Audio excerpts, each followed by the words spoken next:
This meeting is being recorded. How you doing, Jenny? Okay, and you? I'm doing good. I am getting a few people into this meeting.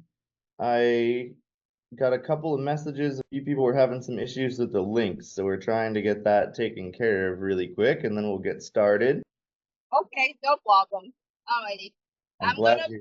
Yes, thank you for inviting me, and I really appreciate that. Oh yeah, no, I'm so glad that you're here. It's awesome. Thank you. Yes, nice to see you again. You too.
You didn't have to put in a passcode when you came in, did you, Jenny?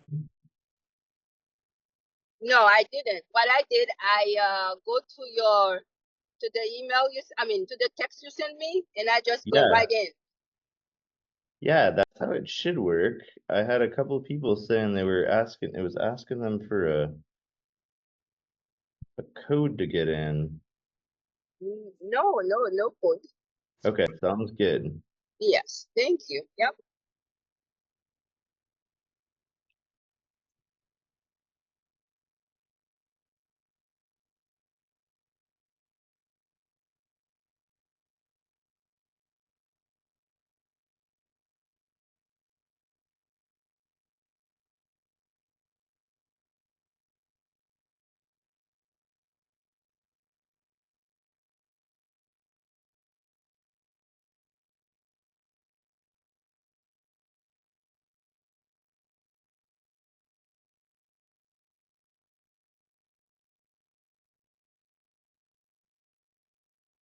There we go.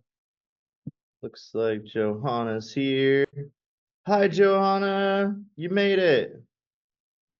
I did. Hi, everyone. How's everybody Figured it doing? out. Yes, I did. Nice. And I think we've got a few other people that are hopping in as well. Sorry for the technical glitches. I don't know exactly what was going on this morning, but that's all right. We're figuring it out. People are making it in. I'm going to make sure that I'm recording here, so then we're not missing that piece, because I know there's a few people that are going to go back and watch the recordings. I had one person who was supposed to come in this morning, and she texted me and said that she broke her foot, or she thinks she might have broken her foot. I'm like, oh no. So this will be good though. I'm excited for the day. It's going to be really, really great. I love teaching this particular workshop because it helps people with their fundraising, and there's a lot of basics in this workshop. But sometimes we have to go back to the basics because we miss some really core essential things when it comes to fundraising that are really, really incredibly important. And if we're not doing them, we are not raising as much money as we could be. And so this is a really great place to start. I love the story of Vince Lombardi when he was coaching a football team. He walked into the locker room at one point and he grabbed a football and he said, all right, team, like we're going to start with a training today. And he grabs the football and he says, this is a football. And it was the whole concept of going back to the basics, that sometimes we can get so caught up in all these different advanced things and all these different places that we miss the basic steps. And a lot of times the games, or our businesses or our nonprofits or our missions or whatever else, they're won or lost in the basics. It's usually not the advanced principles, the advanced techniques that cause somebody to succeed or fail. It's how good they are at walking out the basic steps, the basic things. All of the advanced things are like just for special scenarios, but 90% of what you do is going to come down to the basics. And so I'm excited for this today. I'm going to try to share my screen here, and hopefully technology will work. I am still actually, you know what? I'm gonna stop for a second before I share my screen. I'm in the Dominican Republic right now, and so hopefully my internet doesn't cut out and all the technology works. We're just gonna trust that God's gonna keep this all moving forward today. So I see Jenny and Johanna. Do you guys want to introduce yourselves real quick just before I jump in on the actual training piece? I'd love to have you guys introduce yourselves and maybe just what you do as far as mission work or nonprofit work, just a little context on that.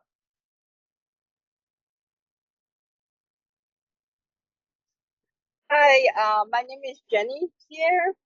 I am originally from Haiti, and I've been living in the US for about 30 years. I've been working with foreign health in collaboration with Lekai. I also been around my timing with them. I started my own organization around 2010, and I've been trying to make it going, and really, it's been ongoing since 2021 now that we're trying to establish it. But I still work with a lot of people that's helping me through this. The business is called Bum Santé Healthcare. And over here in the US, it's called Bum Santé Wellness Center, LLC. I am teaching people home health aid. And back in Haiti, I am doing mobile clinics, as helping them with, like you say, basic. So basic pressure, basic temperature, basic what you need to do to take care of yourself. And yes, I think that's what sometimes we forget about. So I've been talking about that too, and I'm very happy to be here. Thank you again for inviting me. Awesome. Welcome, Yes. Jenny. Good to have you here. Thank you Yes, so much. thank you, Bob. Yep. Hi, good morning, everyone. So, my name is Johanna, and I have always done missionary work, but I've done it on my own. It was about 2 years that I connected with my church, and I began to do missions work. And we've been going to the Dominican Republic and connected with another organization in which I am excited about. I actually just left it about, I would say, 20 minutes ago, from returning to Massachusetts from a mission trip in which it was really awesome. And I just want to learn from this workshop. How can I be better assistant in, to help in the organization that God has connected me with? And that's about it.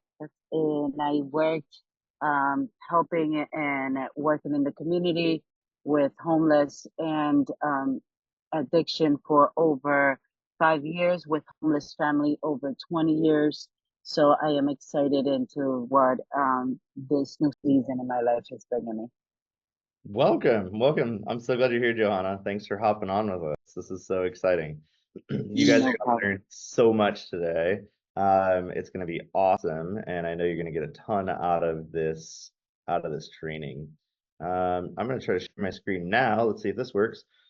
All right.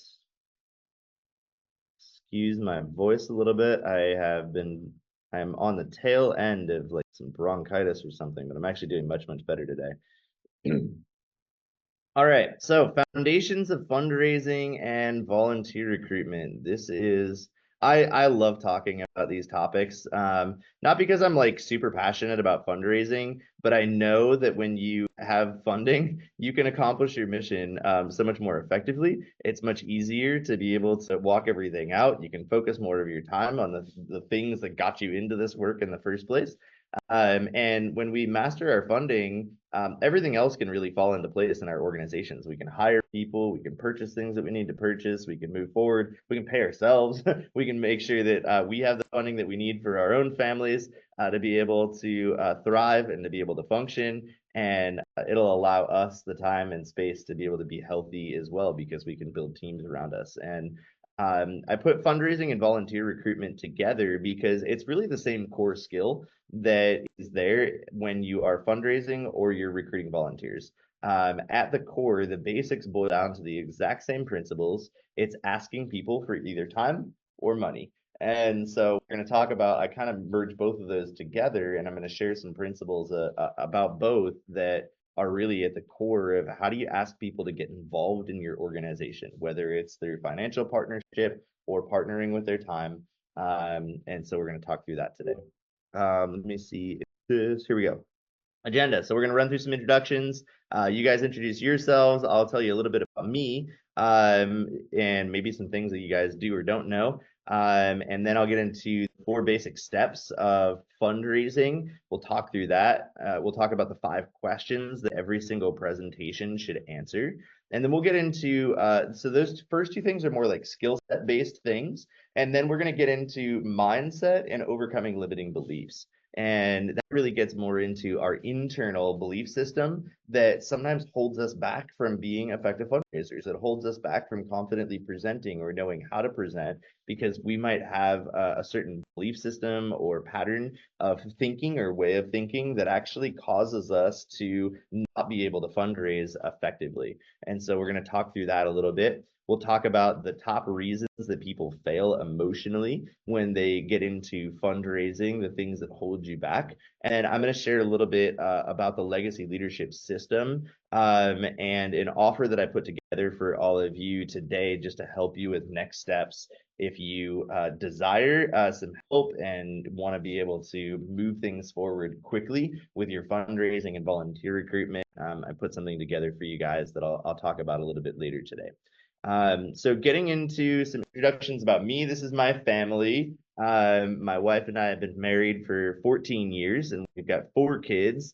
This is us doing a little campfire earlier this year. This is my wife, super pretty. This is her, and we were in the Dominican Republic actually as a family earlier this year. We spent the entire month of January working with one of my clients in the Dominican Republic and helping them with leading some trips and doing some mission work in some of the Haitian villages here in the DR, as well as in a couple of the different cities. We love to dress up. We love to have fun. This is us. We usually go to the Renaissance Fair every single year. So this was last year. We went to the Renaissance Fair, and we just like to enjoy our time together.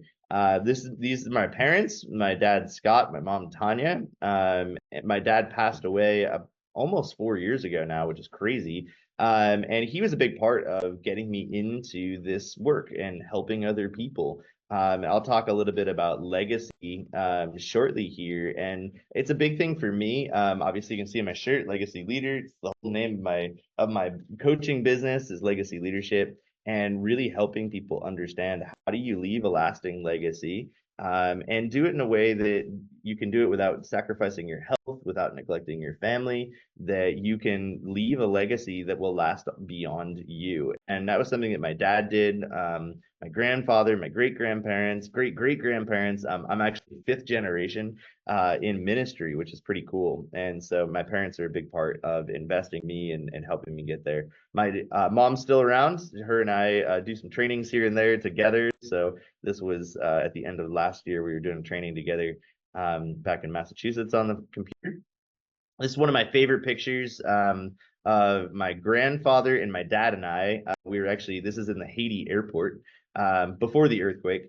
And my grandfather and dad and I all actually got to serve overseas together on a couple of trips. So that was really special. My grandfather was a pastor.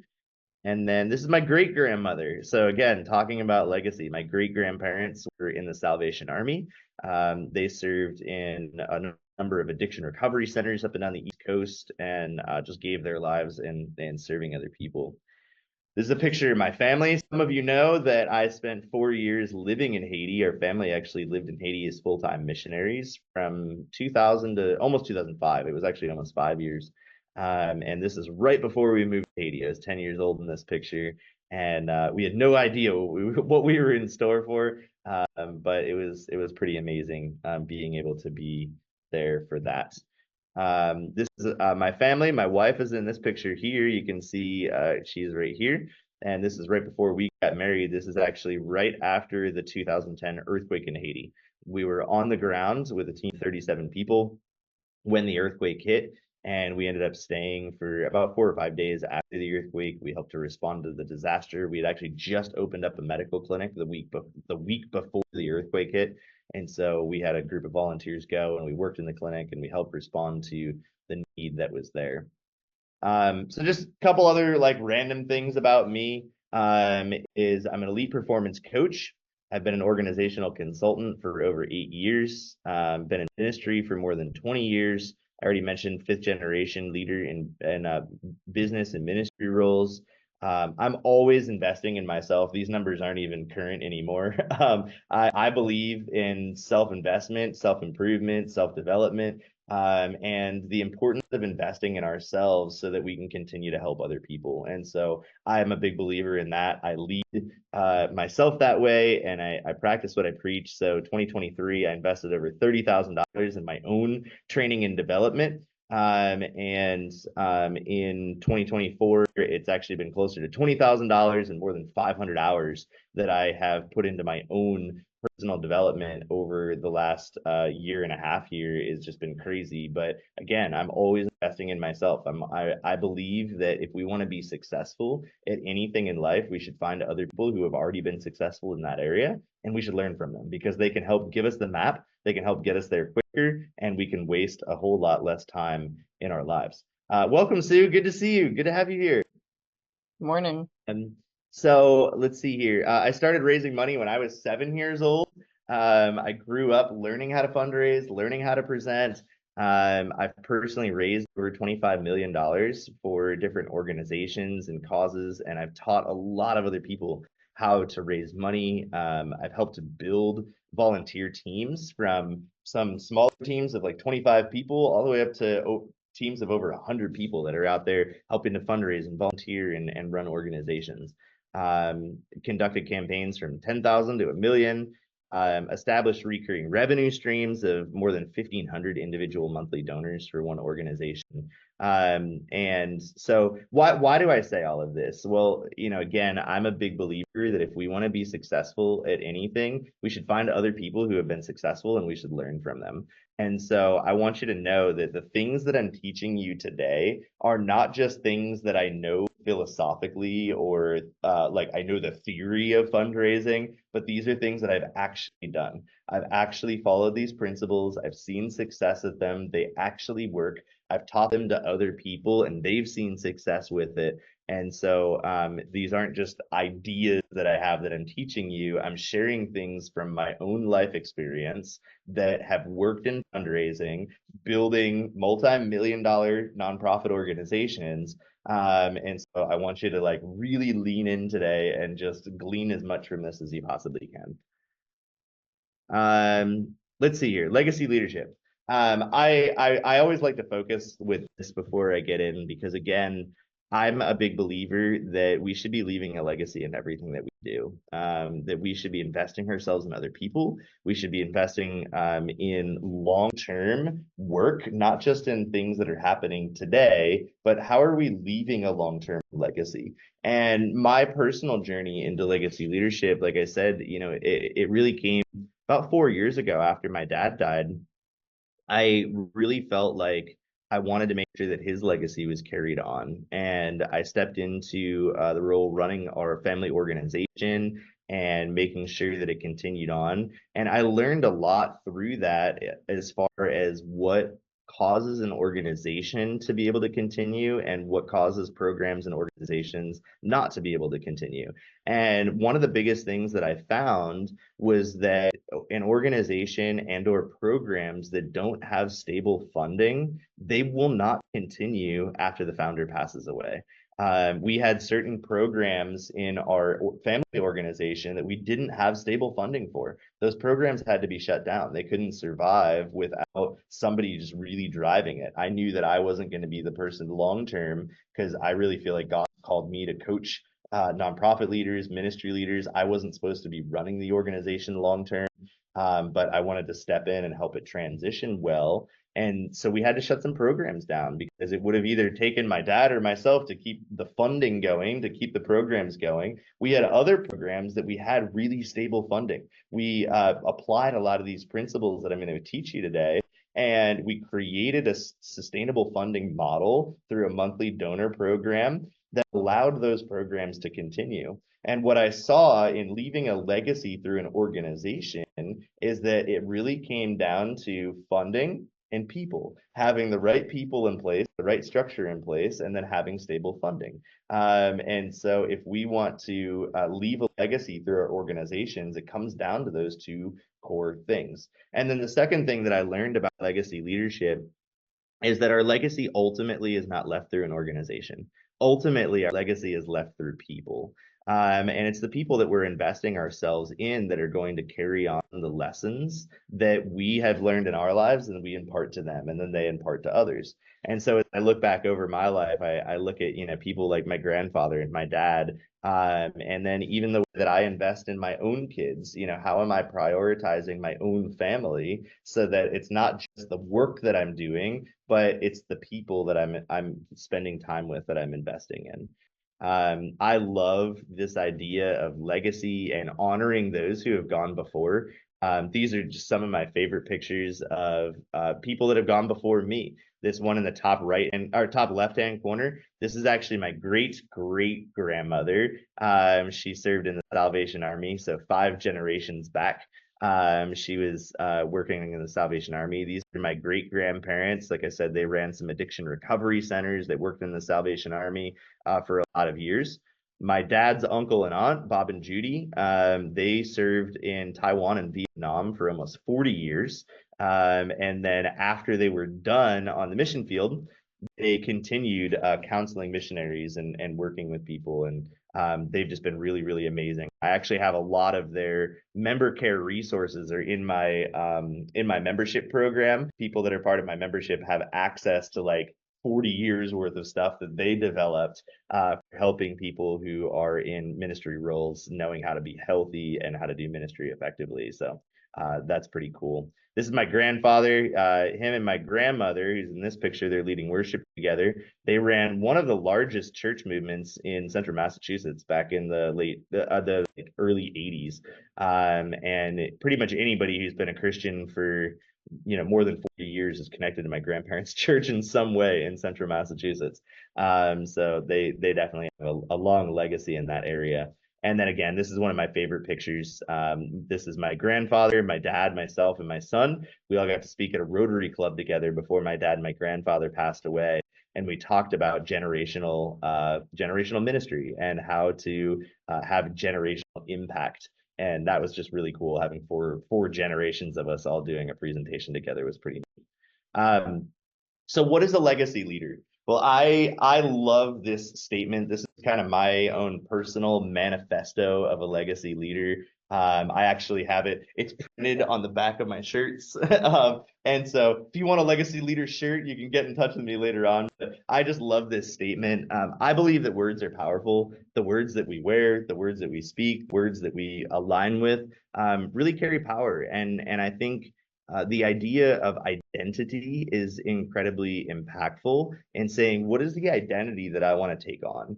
And so I've personally taken on this identity of a legacy leader, that everything that I do is focused on leaving a legacy. How am I leaving something else behind? How am I imparting myself into other people, helping to train and to develop other people? bringing people closer to God, helping to make the world a better place. And so when I thought of this idea of legacy and legacy leadership, I created this legacy leader manifesto. And I would encourage you, screenshot this. If this resonates with you, put it up on your wall, print it out, and you can make this your own manifesto, make this your own identity of a legacy leader. But I'm going to go ahead and read this, and then we'll get into some of the basic steps of fundraising. But I always love coming from the context of, who am I as a leader? Who am I as a person? What is my identity? And then I take that identity into my fundraising. I take that identity into my mission. I take that identity into the way that I interact with people, because when I know who I am and I know what my identity is, I can be more confident as I go out there and I present to others. And so this is the Legacy Leader Manifesto. I am a powerful warrior, steadfast and unyielding. With dauntless courage, I venture where others dare not. As a sentinel of enduring vision, I refuse to settle, kindling the fire of relentless progress. I beckon others to rise and join me on this journey. My presence offers a place of safety as my love echoes 1 Corinthians 13. I radiate both serenity and courage. Leading with wisdom and empathy, I am fortified by my connection to God. I embody selflessness, giving voice to the weak, the poor, the needy, the broken, and the distressed. So if you can relate to that, if that's like part of your identity and what you live out, you can just go ahead and drop a 1 in the comment. Just let me know that that resonates with you. And hopefully, I know pretty much everybody that comes on any of my calls that gets connected with me, this is your identity too. This is the identity that, whether you've been able to verbalize it or vocalize it, I know that pretty much everybody who comes across my path, they're living this thing. Because we want to be these things, right? I wish I was all of that. It's not necessarily even that we are all doing it to perfection, but it's what we strive for, right? That it's like, I want to strive to be that. I do not live up to it all the time, but it's what I strive towards. So, all right, so here's some basic steps of fundraising. These are the 4 basic steps. And again, I told you guys, this is really basic today. We're getting back to the basics. I'm not going to give you like advanced fundraising principles until we get back to the basics. And we know like that we're really nailing the basic things. And I see far too many ministries, far too many nonprofits that miss it on some of these most basic things. So the 4 basic steps of fundraising and volunteer recruitment is to plan, present, gain, and maintain. Plan, present, gain, maintain. Far too many of us, we jump out there and just start presenting and we don't even have a plan yet. We're like, fund our organization, we're doing great things, and people start to ask us like, well, what are you doing? We're like, I don't know, but give me money. And far too often we're like, I have no idea where I'm going. I know that right now I am doing XYZ, but I don't know where I'm going. I don't know where we're taking this. And so in the planning phase is incredibly important. And one of the first pieces to creating a solid plan is to have a good 3-year vision. I recommend that you think and picture 3 years out and say, if I was 3 years out from right now, if I was in 2027, looking back over the last 3 years, what would have had to happen personally and professionally for it to be the most phenomenal 3 years that I've ever had? What would have to happen in our organization to say that we accomplished all of our goals and we moved things forward and we could be really excited about that 3 years? Start to paint a 3-year picture of what that looks like.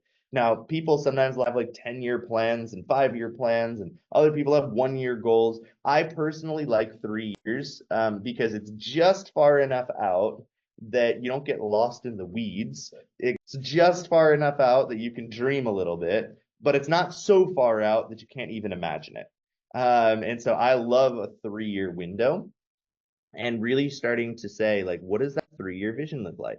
Where do I want to be? What do we want to accomplish? Do we want to launch any new programs? Do we want to have sustainable funding for the programs we already have?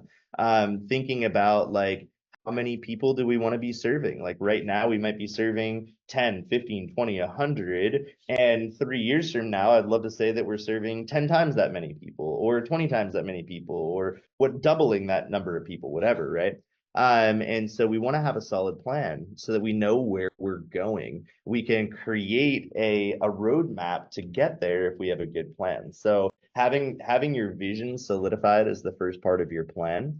Organizations, and again, this is going to come into fundraising, organizations that fundraise according to a vision will raise 50 to 60% more funding than those that are just raising money for day-to-day operations or a current crisis. And so 50 to 60% more money will come in if you're focused on raising money as part of a long-term vision. These are our goals for next year. This is where we're going in the next 3 years. This is how we want to expand things, right? People want to support vision and people want to be inspired. They want to come and be part of that rallying cry that we're moving forward, that we're not just maintaining, but we're expanding. So vision is an incredibly important part of that plan.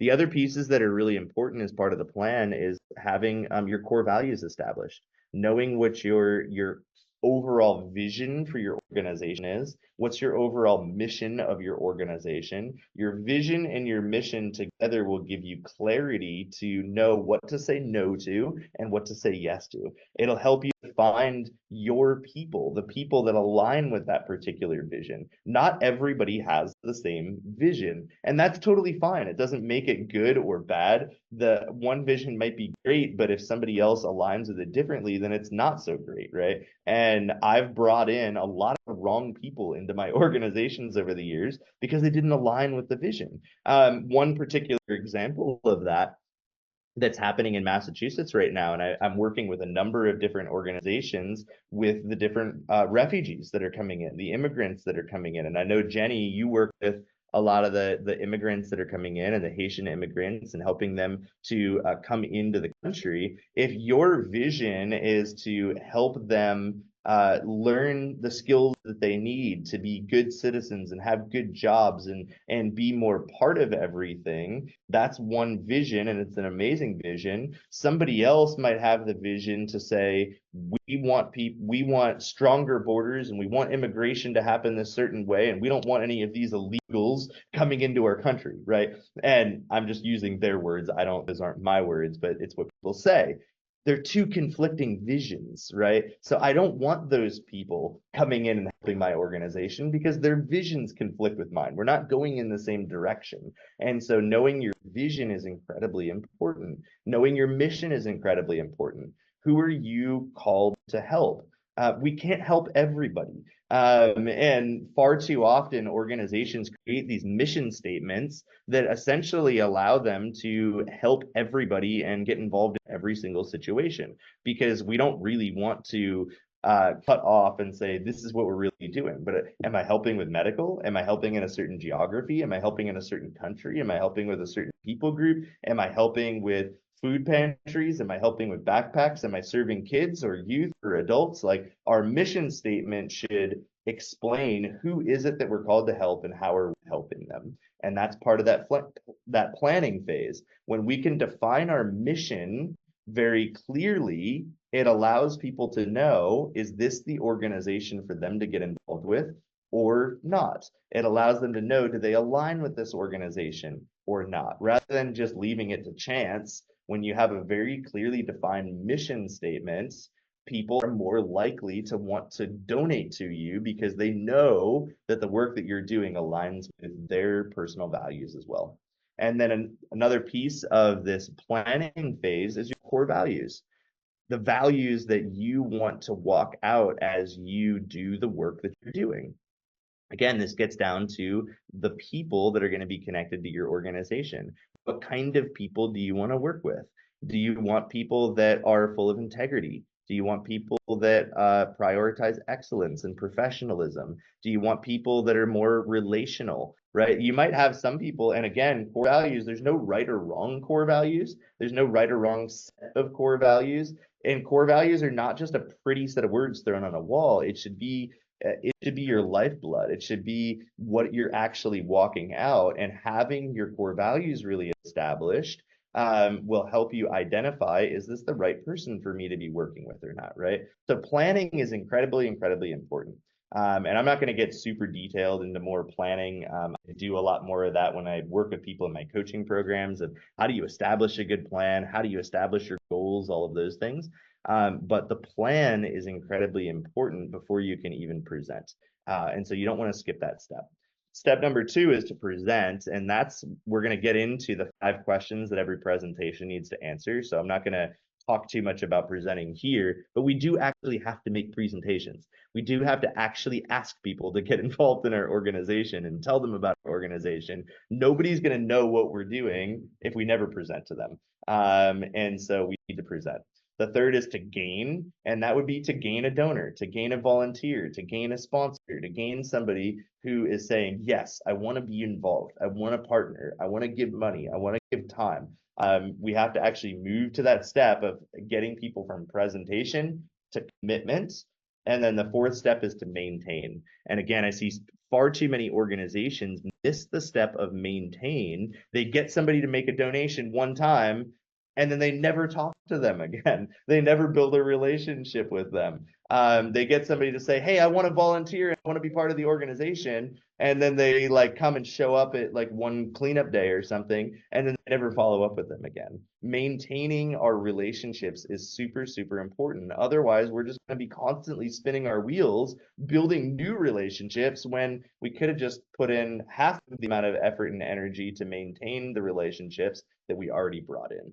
And so it's not enough just to gain, but we also want to make sure that we're maintaining. We don't want to bring people in and then just never talk to them again. But I see that happen, right? I think it's about 90% of organizations stop thanking monthly donors after the 3rd month. That's crazy to me. Like, people are giving every single month, and after the 3rd month, it's like 90% of organizations stop recognizing and thanking them after that 3rd month. It's like, no wonder why people just like stop supporting and they go support somewhere else, right? Like, we need to have that relationship with people and maintain if we ever want to have the sustainable funding happen for a long time. So here's the 5 questions, excuse me, that every presentation should answer. And then we're going to actually jump in and practice this. So I know I'm throwing a lot out to you. I'm feeding you with a fire hose here. We're just like running through a whole bunch of different things, but we're going to do a little bit of practice after I go through the presentation questions. And I'm going to give you a little bit of coaching around that as well. So let's see, 5 questions that every presentation should answer. And again, I believe that every single presentation should answer these 5 questions. And whether it's presenting in person, whether it's an email, whether it is on Facebook, even your website should be answering all 5 of these questions. If you're not answering these, then you're not giving people enough information to be able to make a decision to get involved or not. Some people may still get involved, but if you can answer all of these, you're giving people sufficient information and touching them emotionally so that they can actually make a decision to get involved. The first one is, who are you? Who are you? Right? Far too often we want to just jump right in and like, hey, this is what we're doing. And they're like, I don't even know who you are, right? And so it's building the credibility, it's building the relationship. Long-term effective fundraising is all about relationships. And if people don't get to know you, then they can't build a relationship with you. First and foremost, you have to build on social media. When I teach people about how to use social media effectively for their nonprofits and to fundraise and connect with people, it's all about the like, know, and trust factor. Do people like us? Do they know us? Do they trust us? If people like us, know us, and trust us, then they're more likely to want to partner with us, to work with us, to be involved with us. And so that who are you is part of helping to build like, know, and trust. Question number 2 that needs to be answered is, what are you doing? And this one we're pretty good about. Like, most organizations are pretty good at saying what they do. We run a baby feeding program. We help the homeless. We do medical care for people in Haiti. We teach people how to do X, Y, Z. We have this course. We have this thing. We have this after school program. Like, we're pretty good at explaining to people what it is that we do. Number 3 is where, again, we tend to miss it. is why is it important? We assume that everybody knows why it's important that we're doing the things that we're doing. We know why it's important because we're involved, we're invested, we're part of this. We had a passion to start something or to get involved in something and to be part of something. And we went through the process of understanding why it was important. And that's what caused us to get involved. But a lot of other people, they maybe didn't go through the experiences that we went through. They don't have the understanding that we have. And so we have to tell them why it's important. We can't just assume. And so maybe like Johanna, if you're talking about helping homeless people and getting out into the streets and helping homeless, well, why is it important that we help the homeless? Like, there's a lot of people out there that they just assume like they're homeless because they want to be homeless. Like they could go get a job if they want to. Like they could go and go to a food pantry if they want to. Like why in the world is it important that we help them, right? People just, they're clueless sometimes until we tell them and we explain it. Why is it important, Jenny, that we are teaching people how to have jobs or giving them some skill sets for them to work as immigrants coming from other countries? Like these people are already educated. They already know how to do the work. Like why would we be teaching them again? Why would we be certifying them here in the States? Why does that even matter that they have a CNA certification or whatever these other things are? Why does it matter that we sponsor babies in the Dominican Republic or we're raising money for vans or any of these other things? Like, okay, so it's a van, big deal. Like you're raising money for a new van, like why do you need a new van, right? And so we want to answer that question of why is it important, the things that we're doing? And then what are we asking? Number 4, again, we miss this so often, and this gets into our limiting beliefs, which we're going to talk about. It causes us to sometimes not want to ask, and we'll talk about that, but we need to actually ask people. We need to be very clear, very specific. What is it that I'm asking? Am I asking somebody to sponsor a child? Am I asking somebody to scholarship someone that's going through my training program? Am I asking somebody to make a donation? Am I asking somebody to volunteer? If I'm asking them to make a donation, how much am I asking for? I want to be very clear, and we need to raise $50,000 for this project, and this is what we're working on. Would you make a donation towards that? That's a very clear, specific ask. And so we want to be really clear on what it is that we're asking for. And then number 5, this is a complicated one, and we'll talk through this a little bit and have some discussion on this, is how will it benefit the person you're asking? How will it benefit the person you're asking? And when we think about like sales and doing sales presentations, like for a for-profit company, it's really easy for us to answer that question, right? Like I'm doing a presentation for a new heating system for your house. Well, how is it going to benefit you? Well, you're going to have heat in your house. Like that's pretty easy to answer, right? Like I'm selling a car and I'm doing this presentation about well, what's the benefit? How is it going to benefit the person I'm asking? Well, pretty easy. You're going to have a new car. It's going to like whatever that is, right? But when we're talking from a nonprofit perspective, we still want to answer that question of how will it benefit the person that I'm asking for them to get involved, for them to donate. So I'll open this up to you guys. Like if somebody's going to make a donation towards your organization or towards your project or your program, how would it benefit them, the person who's making the donation? How is them making a donation benefiting them?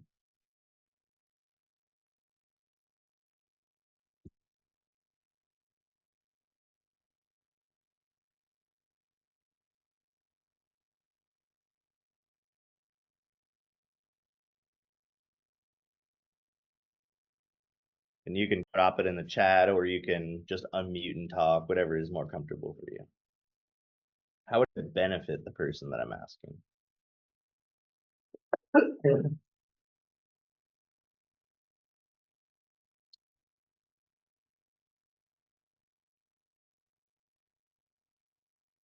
Feel good factor. Yeah, absolutely. Like I feel good knowing that I'm making a difference.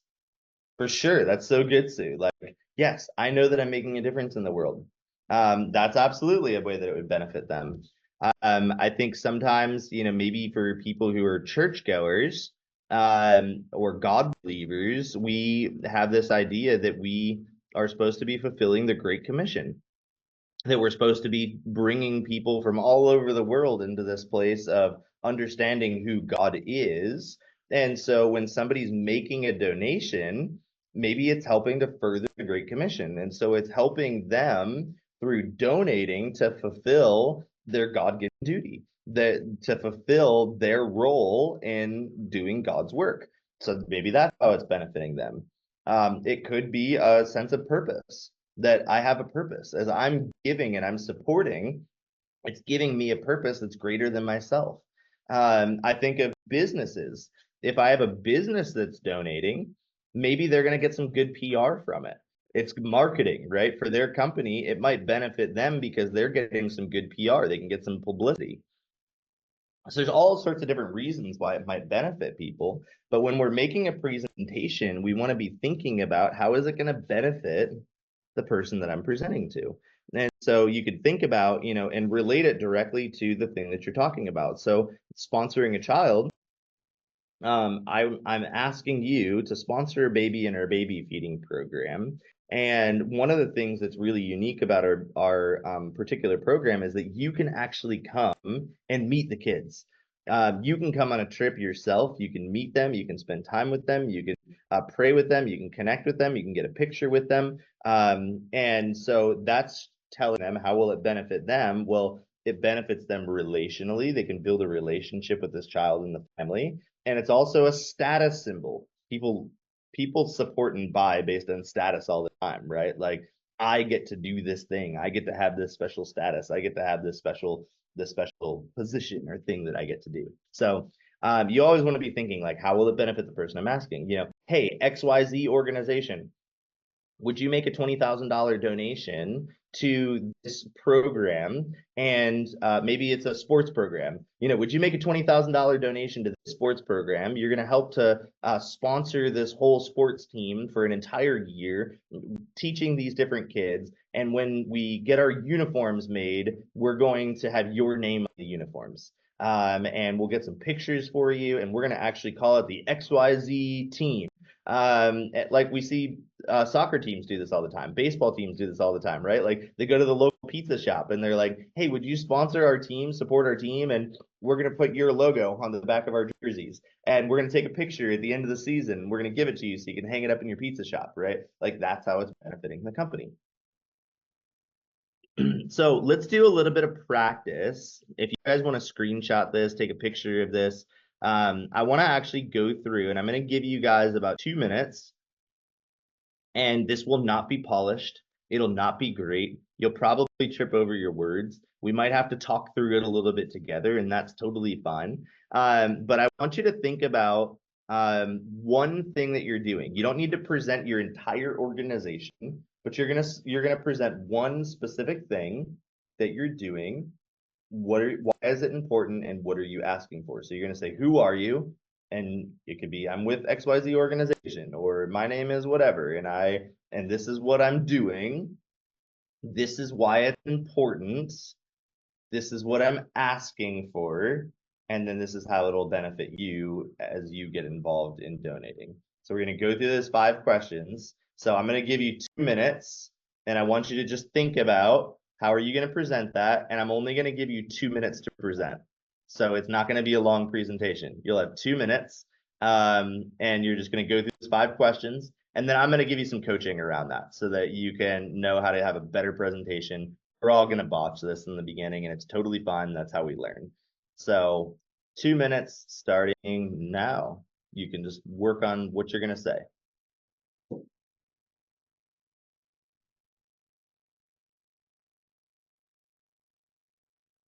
And I'm going to go refill my coffee and be right back.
All right. So let's see, Johanna or Jenny, do one of you guys want to present?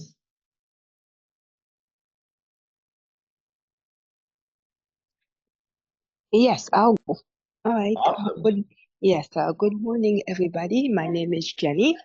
I am a nurse, and I have been a nurse for about 30 years. I am here because I have a mission that I feel like I have to fulfill by helping people get a steady job in America. And I've been working as a nurse for about, like I say, 14, 15 years. And I've been doing some project back in Haiti, but now they are here and I'm trying to help them. So I am teaching them how to have a steady job by teaching them home health aid. And also, my plan for the next 3 years is to see them grow by becoming CNA and by becoming a nurse. And I am inviting you to help me by either contributing a site for them to train, or by helping them get in a job, or by helping them financially as sponsoring their classes. That is why I'm here presenting to you. The language barrier is one of the things that we are also working on.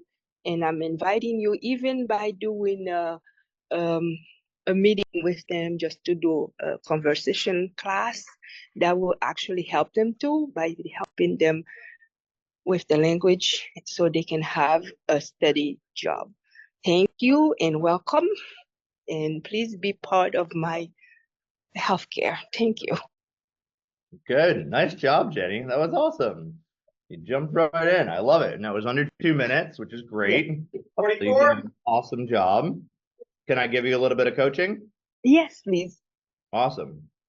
So, number one, you did a great job saying who you are and Okay. then what you're doing. I would go a little bit deeper on why it's important.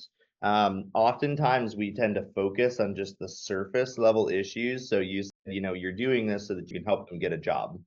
Why is it important that they get a job? Oh, yes, so they can support their family, and also in this country, um, we need to eat, we need to have clothing, we need to have basic health care. And if you want to be in this country, you have to have a way of supporting yourself. And it's going to be cold very soon. You need good heat. And Yeah, so why I, is it important that you help them get a job? um, because most likely, the Haitians, they always looking at them like they're not worth anything. And that hurt me, knowing that we are able and capable of doing a lot of things. And I know, like, if we had just the first step, somebody to take us under and teach us, or who have been there doing it, I think we can do it. Yeah, good. So I think you hit on one piece is like part of your programming and why this is so important that it's what you're doing is that you have been where they are, that you can help them. You understand because you're Haitian, but you've been in America for 30 years. You Yeah. understand how to help train them into being productive members of society, to having a job, and that when they have a job, they can provide for their families, they can have a place to live, they can have the money, and they don't have to rely on the government for aid all of the time. Yeah. And we want to help people. If somebody has a job and they're making their own money versus somebody else who doesn't have a job and they're just having to rely on government assistance, what's the difference for them? The person that has the job, what does that create for them? A self-respect, I hope. Yeah, Okay. And total also we have, yes, self-respect. yes. Keep going. And dignity, Dignity. very, yes. Yeah, And so we want to help these people. The reason why it's so important is that we want to help these people to have the skill sets that they need so that they can get a job, so that they can be, they don't have to be a drain on society, but they can actually be productive parts of society, and they can be dignified in the way that they are providing for their families. Yes, that's correct. Does that make sense? Yes. Plus, When you answer that question, you want to not just say, we want to help get them jobs. You want to boil down a little bit deeper into why is that important that we help get them jobs.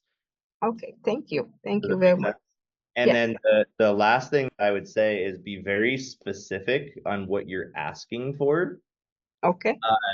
So you don't want to, when you're presenting to somebody, you don't want to give them more than one option of how to get involved.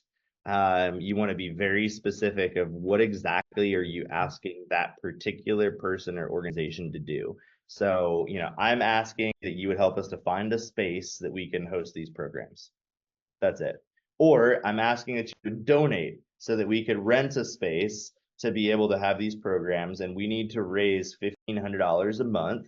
And I'm asking that you would make a donation or a monthly commitment towards our rent so that we can have a place to do our training. Yes, Or that makes sense. I'm asking that you would make a donation to scholarship. One person, it costs us $1,000 to train every single person, and I'm asking that you would scholarship one person to go through the program. Yes. Thank you. Thank you very much. I appreciate that. Helpful? Yeah.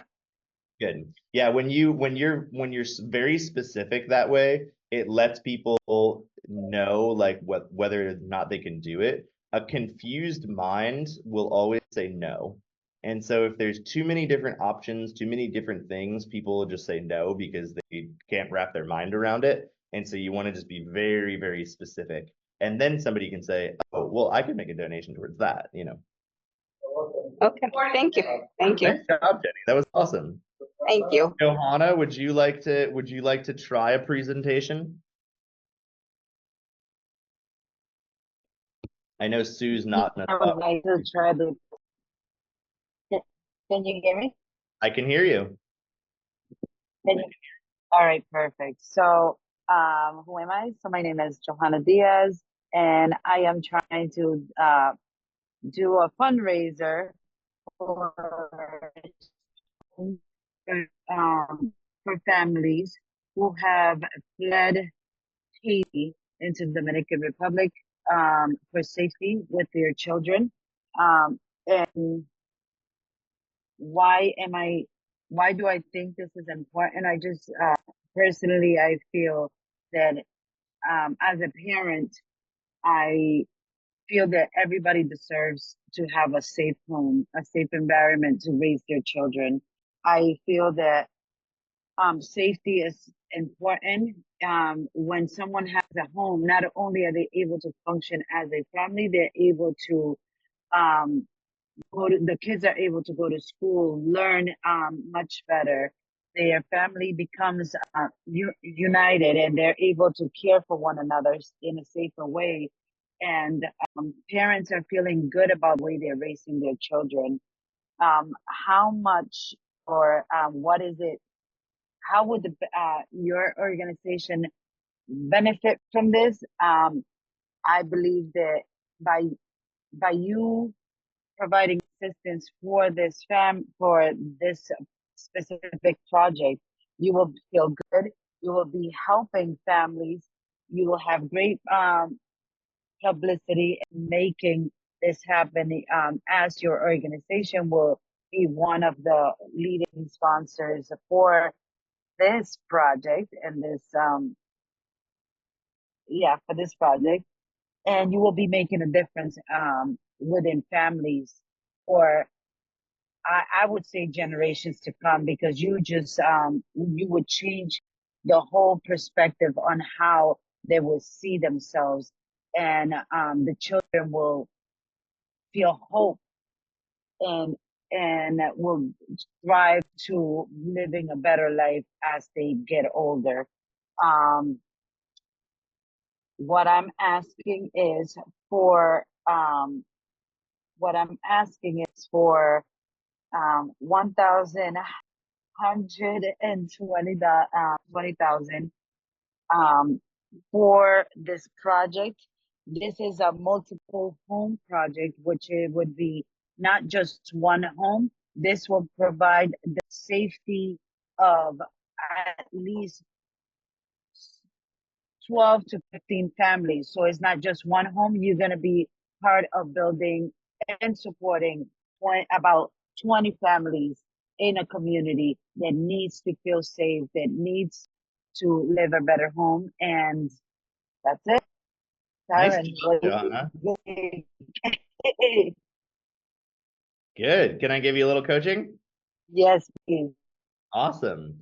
So you did a good job saying who you are. I would get into a little bit more of like, what are you doing? So you talked in the beginning about wanting like helping Haitians that flood Haiti, and they're in the they're in the Dominican Republic. I would get a little bit more quickly to, you're helping them to get into housing, that you're working in one specific village where they've lost housing or they don't have good housing, and you're working to help get housing built for them. And the reason why that's important, I think you did a great job with that. Like, everybody deserves to have a safe space, a safe home. Like right now, they're not in a stable environment. That's why it's important. So I think you did a good job with that. And then, but I would just get a little bit more into like, what are you doing earlier on? And then just be really confident in what it is that you're asking for. Like, I'm asking for $120,000 so that we can build this building and get these families in. And then you don't need to give a lot of explanation after that. Like, your asks should just be very clear, and just like that's the last thing you can leave people with is like, I'm asking for $120,000 donation. Would you be able to partner with that? Even if it's a small amount, we're looking to raise $120,000. Would you make a donation?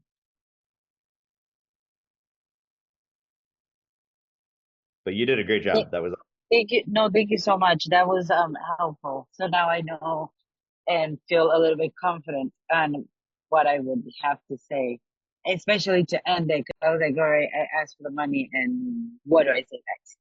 Yeah, I would honestly, I would go through your presentation, and I liked how you said, how will it benefit them, like getting involved, and then you did the ask afterwards, and you just said, so we're looking to raise $120,000 to be able to build a home that's going to house 12 different families, and I would ask, would you be able to make a donation towards that, in whatever amount it is, big or small, but I would ask that you would make a donation towards that $120,000. Once you get there, pause, and I would actually not say anything for 10 seconds. So count to 10 in your head. I would ask that you would make a donation towards that.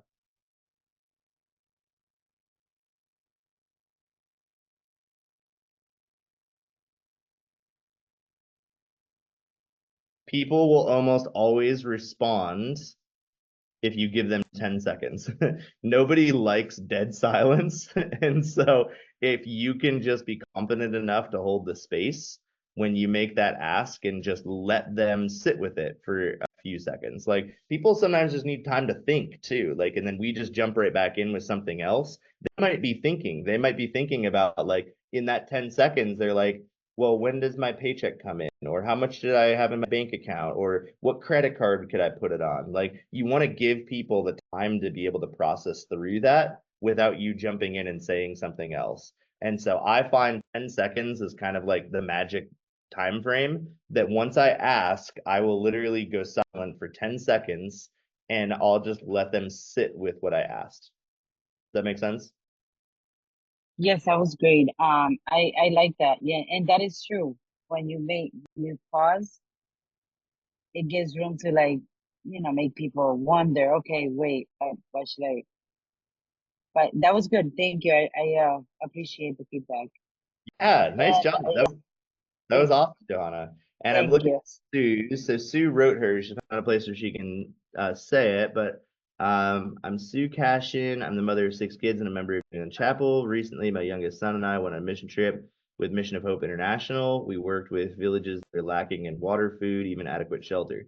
Mission of Hope provides support for the inhabitants of the underserved It bumped underserved villages, feeding program, medical care, missionaries, to help Mohi is in desperate need of a functioning passenger van in order to bring missionaries, food, medical care, supplies to the villages. I'm on a mission to raise 50,000 for Mohi to acquire new passenger vans. Passenger vans are critical to the mission. Mohi depends on reliable transportation to bring supplies, food, nursing care, missionaries to the villages of La Grua, Baragwana, Cambiasa. Without the vans, Mohi and its volunteers cannot do their work. I'm asking for donations. By helping to provide for the vans, your organization will have an enormous ripple effect on these communities. That's awesome, Sue. Nice job. That is so good. No, that's awesome. I appreciate that you wrote this down and that you put it in there. And so yeah, you had the $50,000 in there. You were very specific and we're looking to raise this amount. I'm asking for donations. So I would just be a little bit more direct even with that. I'm asking that you would donate to this project. I'm asking you to support this. So instead of the more generalized, like I'm asking and I'm like putting it out to the world, like whoever you're making a presentation to, I would make it a little bit more direct. I'm asking that you, and if you want to couch it a little bit, like make it a little softer, like I'm asking that you would prayerfully consider supporting this project. But like you want to make it like I'm asking you. I'm not asking everybody. I'm asking you to support that. But I think you did it. I think you did a great job with this, Sue. This is awesome. You could pretty much like take that and tweak just a few things and throw it into a Facebook post and put a picture up of a van or something that, put the old clunker picture of a van with it, not working very well, and have that there. But yeah, this is great. Nice job. That was awesome. All right, let me see what is next in our set of things here. All right, let's do this. Let's take a 5-minute break. If you need to use the restroom, grab a coffee. Some of you guys might be driving, I don't know, but let's take 5 minutes and then we're gonna come back and we're gonna talk a little bit about mindset. How do we overcome limiting beliefs? I'm gonna walk you through a process on how to overcome some of those limiting beliefs around money specifically and asking for money. And then I'll share a little bit about the legacy leadership system with you guys. And yeah, it'll be great. We'll open up for some questions and stuff too that you guys might have. But let's take 5 minutes. It's 11:09 now Eastern time. So let's come back at 11:15.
Right. Get started back up here in just a minute. And let me know if you're here in the chat or just comment and let me know.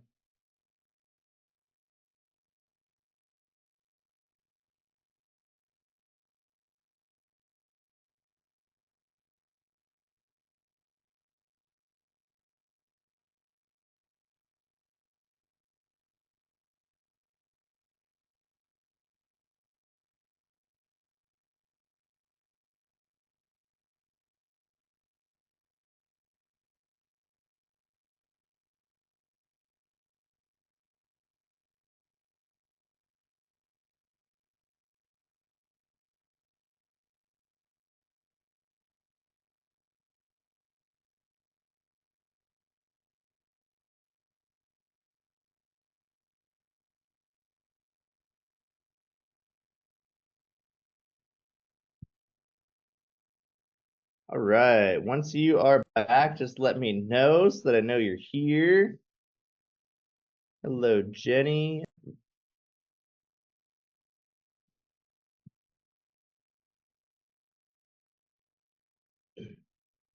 Johanna's here. Awesome. Cool. So I would love to hear from you guys before we jump into some of these mindset pieces. What are some things that you are getting out of this so far today? Has this been helpful? Maybe like one takeaway that you've had so far?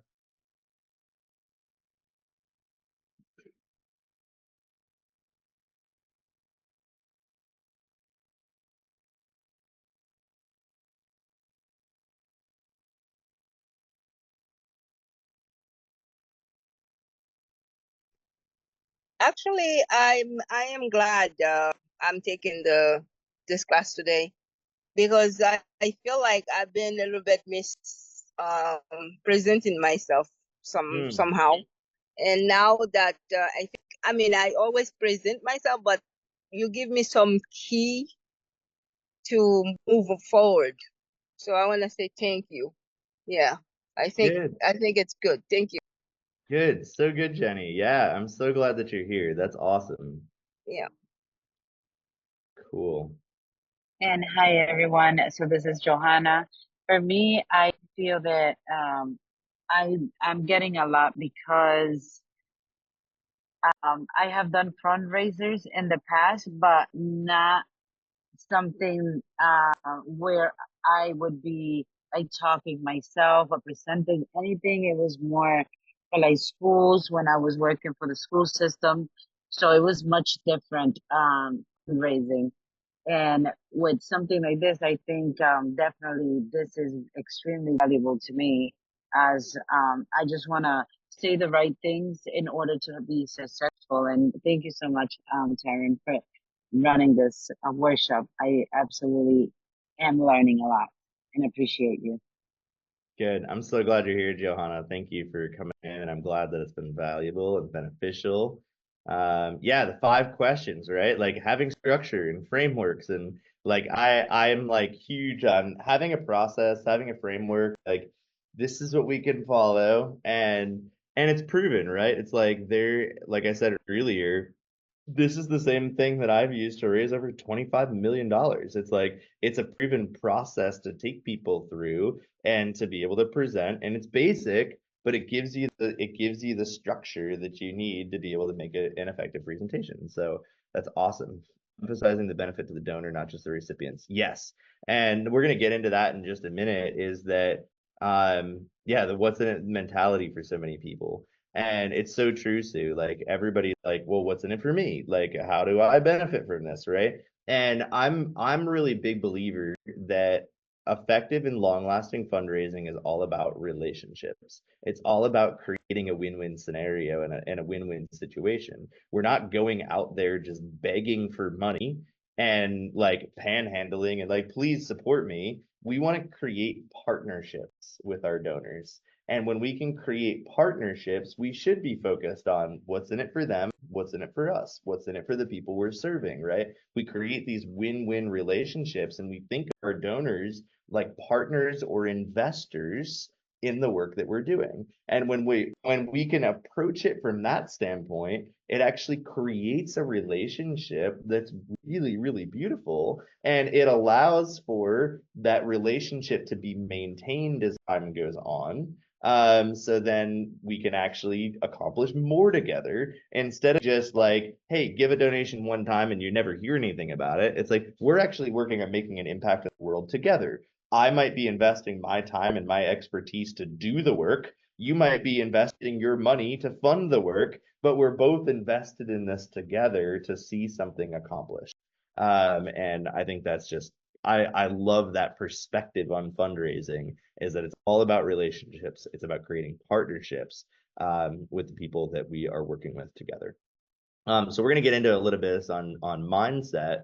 And I think that's actually, that's one of the things here on mindset, is that it's all about relationships. That effective and long-lasting fundraising is all about relationships.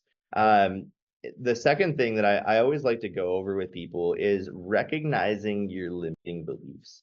There's a few different things that are here that I hear is like really big limiting beliefs from different people I've worked with. I've brought probably, I don't know, 50 or 60 people through this particular workshop. I've trained hundreds of people in how to fundraise and how to present over the last 20 plus years.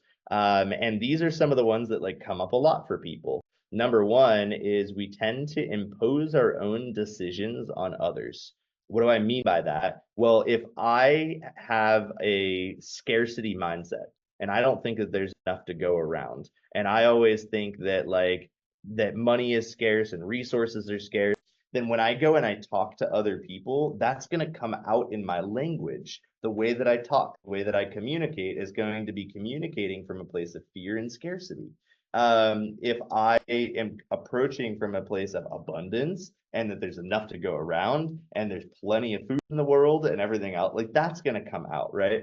But we don't want to impose our own decisions onto other people.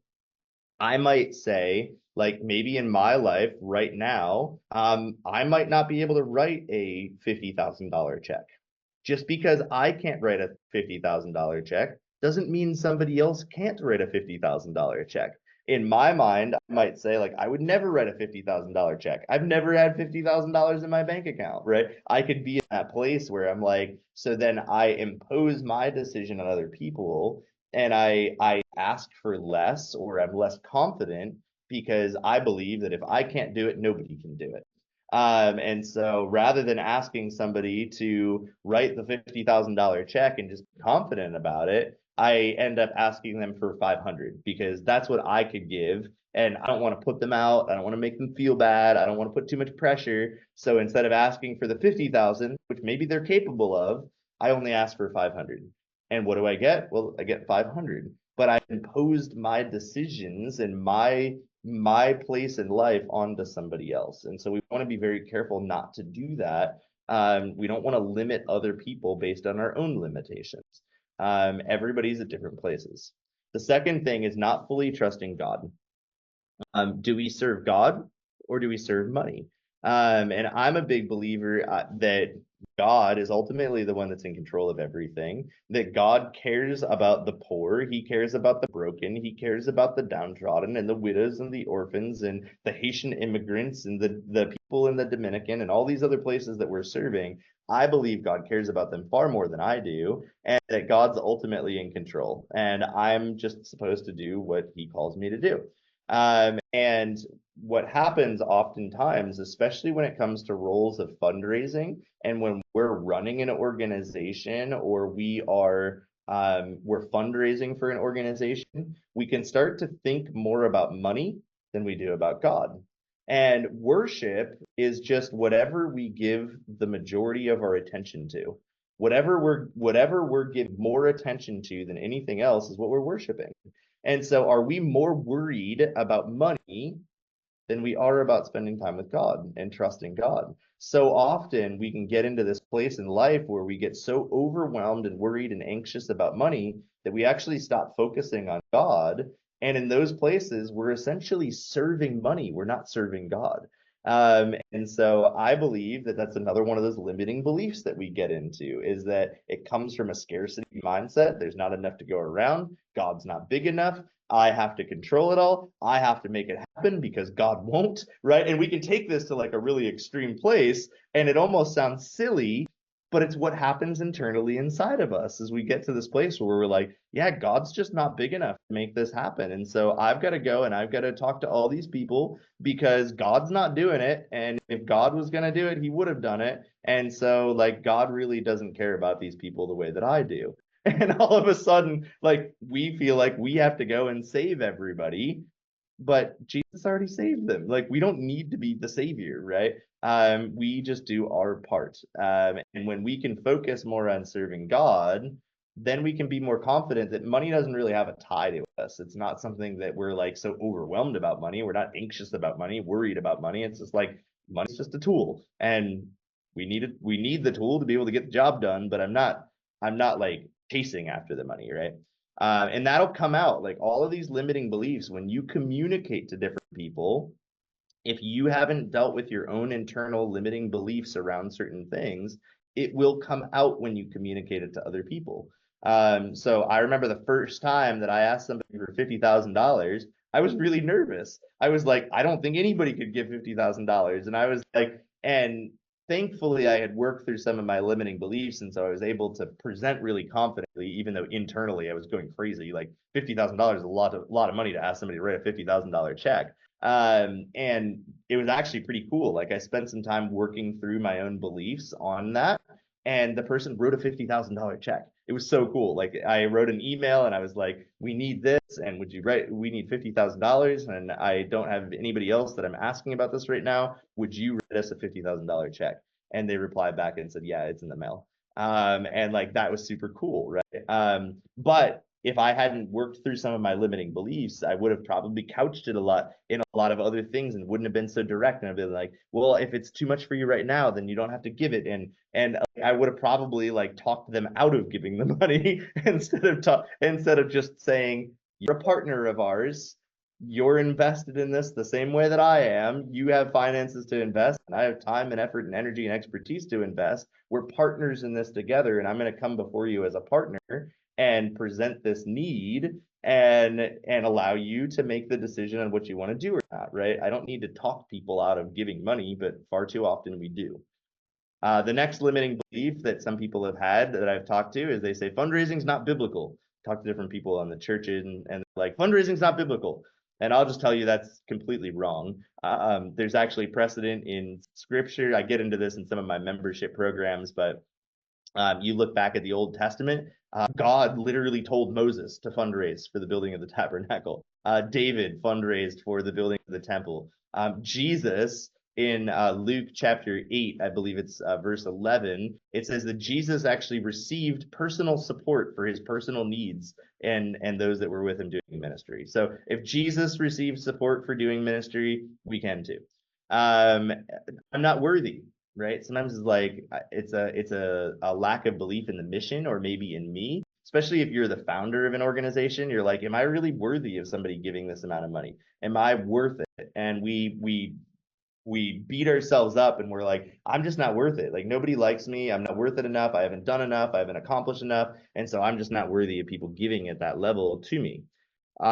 Maybe I don't have everything in place to answer all the questions. That's another really big one that I see. People are like, I'm not even going to get out there and present, I'm not going to ask for money, because what if they ask a question and I don't know how to respond? So I'm going to alleviate that one for you right now. If somebody asks a question and you don't have the answer, all you have to do is say, that's a really good question. I don't have the answer to that. Let me find that and I'll get back to you. And people actually respect that far more than you trying to make up an answer or feel like you know everything. Like, it is totally fine to say, that's a really good question. I haven't thought through that piece. Thank you for bringing that up. And let me get back to you in a couple of days on that.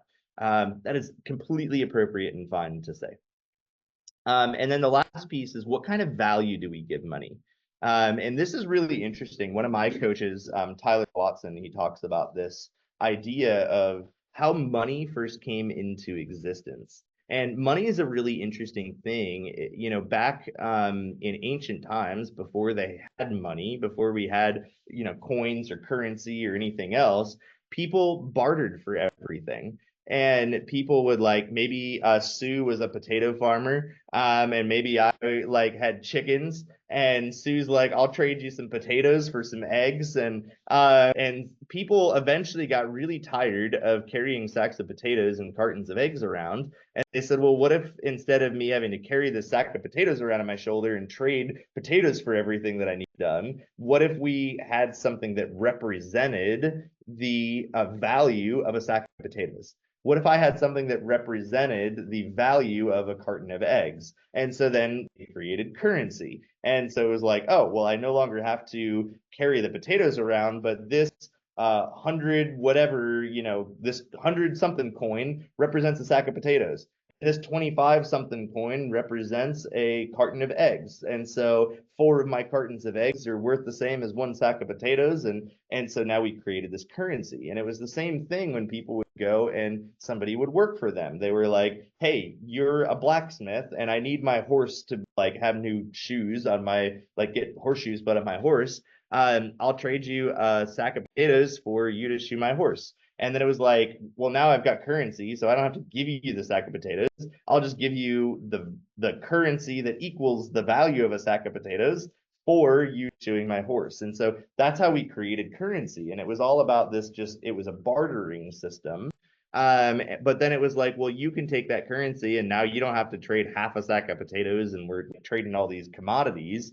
But now we just have this currency that represents time or in-kind things like, eggs and potatoes and whatever else, or somebody's time to till a field or fix a hoe or work in the blacksmith shop, right? So we have this currency now that represents that bartering system. And what happened over time is we've gotten further and further away from the core of that system and really understanding what it is that we're trading for. Most people have no idea where their chicken comes from when they go to the grocery store and buy it. They're like, I'm bartering, essentially, I guess I'm bartering my time that I worked in my job for buying the chicken in a grocery store. But it's not like most of us are raising chickens and have potato farms that we're trading. And so we're like, well, I work a job and I make some money and then I go to the store and I buy something. I remember one of my friends, he had a young kid and his kid said, Dad, isn't it really interesting how different words in English have like the same meaning, even though it's different words? And he said, it's really interesting, like the word orange, like it can mean the fruit or it can mean a color. And then his son goes on and he says, another word that's like that is the word chicken. It's really interesting how chicken is like the kind of bird that you see at a farm, and it's also what we eat at dinner time sometimes. And it was like, had no idea that it was the same thing. He thought it was just like totally different. Like we're using the same word to describe 2 different things. And what's happened is we're so disconnected from the core commodities of things. Money has all of a sudden taken on a different meaning to it. Money has its own meaning in and of itself, where now money means that we are having to like money goes into, I just saw a comment. Yeah, chicken. Oh yeah, like being afraid. Yeah, for sure. And so it's like money now equates to our life force. It equates to our security, our safety. Like we work a job and we make money so that and then we pay a mortgage, and then we pay our electric bill, and then we go and buy food. And if I don't have money, I can't live. If I don't have money, I won't pay my mortgage, which means that I don't have a house. If I don't have money, then I can't pay my rent, which means I will be out in the cold. If I don't have money, I can't work, and then I can't go buy food, which means that I'll starve. And so all of a sudden, money went from this place of just being a representation of goods or services or somebody's time to money now represents people's life source. Money represents people's safety. Money represents people's security. But at the core, money doesn't actually carry any life force. Like money doesn't give Sue life. Money doesn't give Johanna sustenance. Like we don't eat money. We have to get back to understanding that money is just a representation of goods or services. Money is just a representation of the potatoes, the eggs, or somebody's time that's working to do something. And we have to be really careful about what kind of value we give money. Because if we give money a different value than what it actually has, it becomes really hard to ask people for it. If I equate money to being life force, it's really hard for me to ask somebody for money. If all of a sudden I'm like, hey, Sue, would you give me part of your life force? Like part of your spiritual energy? Like I want to take a part of you. It's almost like I remember in Haiti a long time ago when we first started taking pictures, especially with people that were doing more voodoo, they were like, you're going to capture a part of my soul. Like don't take my picture because you're capturing part of me. Like that's how we treat money sometimes. We're like, if this person gives me their money, they're giving me part of their soul. And it's because we've given money that kind of value. But money doesn't have that kind of value. Like money doesn't represent somebody's soul. Money doesn't represent somebody's life force. Same thing with security and safety. Like if money to me represents security and safety, then when I'm going and asking Sue, like, hey, Sue, would you make a donation to this program? In my mind, I'm like, if Sue makes a donation to this, her kids might not eat. And so like I probably shouldn't ask for too much because I don't want to put Sue out in a place where all of a sudden her kids are starving in exchange for supporting this program. But if I can look at money as just an exchange of goods and services, I can realize that money has a different value to every single person depending on what they do or what they grow or anything else, right? Like for one person, and we think about this, and this is where I get into like um fundraising and volunteer recruitment are the exact same thing.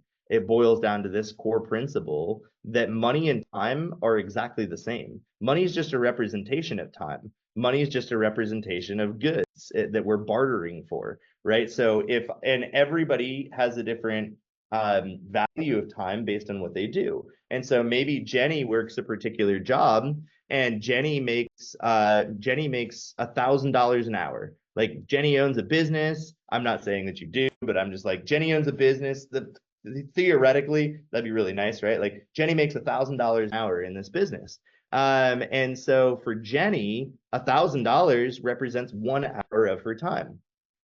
Now for Sue, maybe Sue works minimum wage job for $15 an hour. And for Sue, 1 hour of Sue's time represents $15. So that same $1,000 represents something very different from Jenny to Sue. If I ask Jenny for $1,000, then Jenny looks at it and says, well, that's equal to 1 hour of my time. If I ask Sue for $1,000, that's equal to 100 of Sue's hours, or 85, or whatever it ends up being, right? Like it ends up being like Sue's thinking of it in like, well, that I would have to work 100 hours to get to that amount. And then Jenny's thinking like, well, I would only have to work an hour to get to that amount. And so it's an interesting concept that comes in when we think about the value of money. What value do we give money? And it's different for different people that we're asking, which is why sometimes I'm very careful of like, who do I want to ask to volunteer versus to donate? If I'm dealing with somebody who makes $1,000 an hour, I'd much rather ask them to give $1,000 than to volunteer an hour of their time. If I'm asking somebody who makes $15 an hour to take a donation or to volunteer their time, I'd rather them give the hour rather than give $15. And so, sometimes it comes into that just difference of place. Now, I've worked with people that have literally made $1 million in a day. Those people, asking them for $1,000, it's like nothing, right? It's like, hey, would you do $1,000? It's like, yeah, here's a penny. Like for them, it's just the value of their time that's there, right? How do I know that though? What if it's well, yeah, good question, Sue. So you don't always know.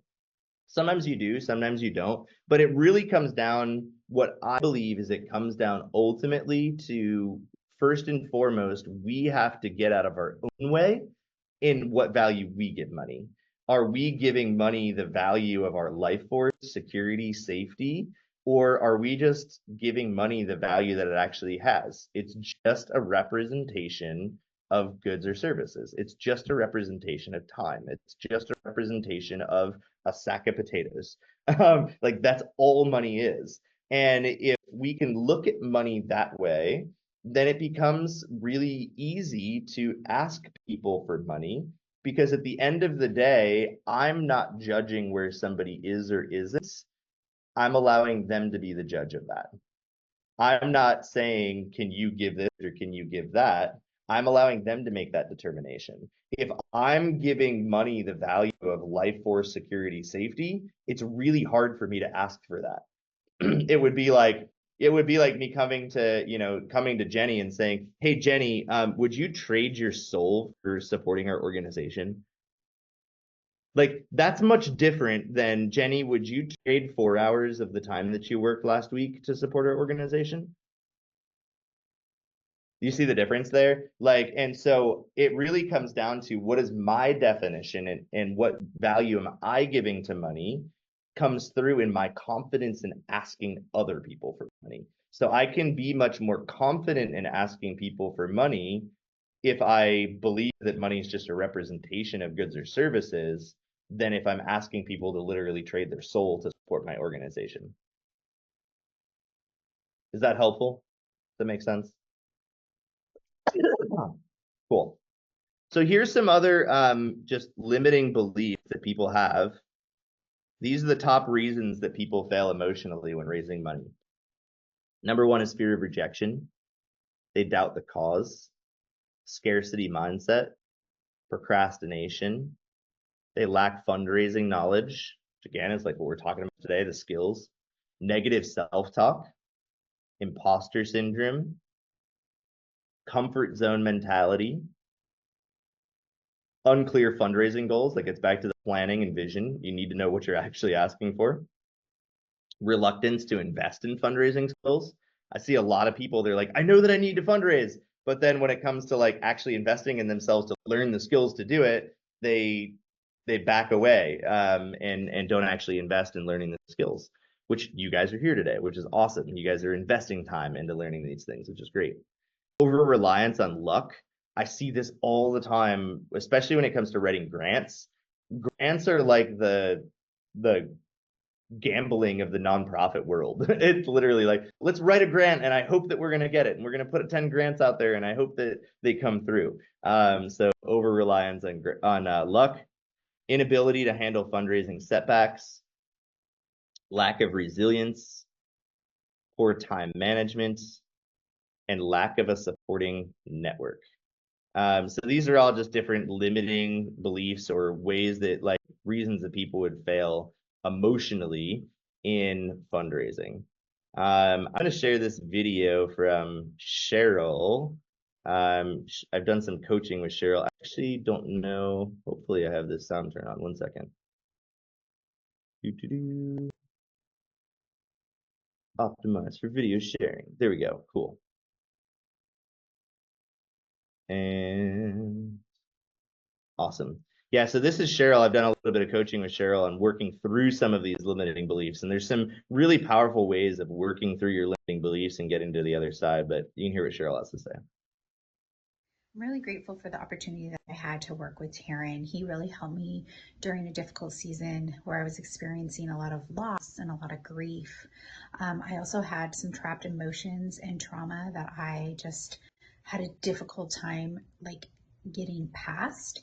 I felt like so many things with mindset work and prayer and faith and journaling and exercise and healthy nutrition and supplementation.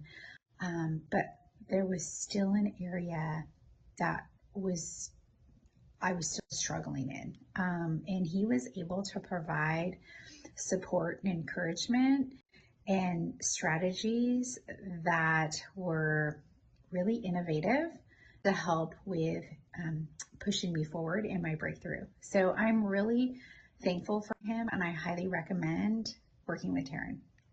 Hooray! Thanks, Cheryl. Cheryl's awesome. So in the legacy leadership system, and this is a lot of the way that I teach, I like to focus on both sides. I like to think of it as like this bridge that we're building to leaving our legacy. And there's these two pillars that are supporting the bridge. One side is what we do and how we do it. It's the skills, the tools, the systems, and the strategies. And those things are really important. They're really important foundational pieces of the legacy that we're going to leave. The other side gets into who you are, how you think, how you react, and how you respond. This gets into the things like identity, gets into our limiting beliefs, personal development, our mindset and perspective, resistance and trauma, our confidence. That's another core piece. And far too many people will only focus on one or the other. But I believe without having both of those as solid foundational pieces, you remove either one and the whole thing crumbles. You can have all the skills in the world, but if you are dealing with trauma and triggers and lack of confidence and limiting beliefs, it doesn't matter if you know the skills, you're not going to be able to actually apply them. Or you, on the other side, might be super confident. You might have, like, you invest all this time in personal development, but if you don't have the skills, like, how are you going to actually get out there and make a difference? And you don't have the systems and the strategies. And so in everything that I do within the legacy leadership system and in all my programs, I have a lot of different programs at different levels to help people understand fundraising and how to leave a legacy and how do you build a stable organization. But in everything, I like to focus on both sides of that. So you saw that even in the training today, is just like, I want to get into the basics. Here's some fundraising skills, but then also, like, how do we work through some of those limiting beliefs and how do we get to the other side of that? Are you guys okay if I share an offer that I put together with you guys of I put something together specifically for you guys that are on today to help you with your fundraising. And I'm a big believer, again, I've invested a ton in myself. I believe that we should be investing in ourselves, but I was thinking about this fundraising thing and today, and I wanted to throw this out for you guys. So my Legacy Leadership Academy, like I said, I have a number of different programs that are at all different levels. This academy that I put together really walks you through every aspect of fundraising and volunteer recruitment that you need. We go over in the Legacy Leadership Academy, we go over every aspect of that planning phase, getting your vision put together, your core values, your mission statement, your organizational chart, like everything that you need in the planning phase so that you can go out and confidently present. And then we talk about mindset and perspective. How do you actually go out and confidently present? We build an organizational chart and job descriptions, and I teach you some of the marketing basics, like how do you actually find your ideal volunteers, your ideal donors? How do you communicate to them regularly? We go over social media basics. I teach you the large donor process. This is a specific process that I developed. Again, frameworks are so impactful, right? When you know that you've got a framework to follow, this particular process is what I used to raise over $1 million every single year for one of the organizations I worked in. It's a very, very powerful process. A volunteer recruitment and elevation strategies. And then I do weekly group coaching for every single week for 8 weeks when you start off in the academy. So we actually hop on a call every single week together, and I'm doing group coaching to help you apply all these strategies, to answer questions, to help you move forward on all of this. And then there's different resources and templates that I give, like the email templates that I used to convert and raise like $15,000 from single emails. I have all of those templates in the academy as well, so that you can take those and use them. And then you also have access to a private Facebook group. So this is like a super, super valuable program. It's pretty much taking everything that I have learned and that has been passed down to me from my family and that I learned over 20 years working in the nonprofit world, and I just plugged it all into this academy. Renee and Lex went through this. I think, Jenny, you actually know Lex and Renee, you said. Renee went through the academy. Renee said, I lead a missionary organization, was feeling so overwhelmed, getting farther and farther behind with inconsistent support. The information and coaching that Taryn shares is transformational or transformative. I'm already seeing results in real donations. Thank you, Taryn. This is Tom and Arlene. I'm going to share a video from them. They went through the academy. They work with trafficking, people that would be like victims of human trafficking in Guatemala. And they have a mission house that they bring these ladies into. They also have schools that they keep kids from being targets of human trafficking. So here's a little video from them. Taryn's program is very valuable because he's insightful, he's knowledgeable, and he's organized in presenting the program, and it's given us so many good ideas of growing our mission. Another thing we really like and appreciate is Taryn's enthusiasm. When you have your own nonprofit, you can get bogged down in the day-to-day responsibilities, and you can actually tend to lose a little bit of your vision. So his enthusiasm and his interest in what each nonprofit is doing really helps to fuel us, get us interested again in expanding. I want to show you this chart too, which really is meaningful to me because it shows these two pillars of the foundation of the Legacy Leadership Program. The one side is what you do and how you do it.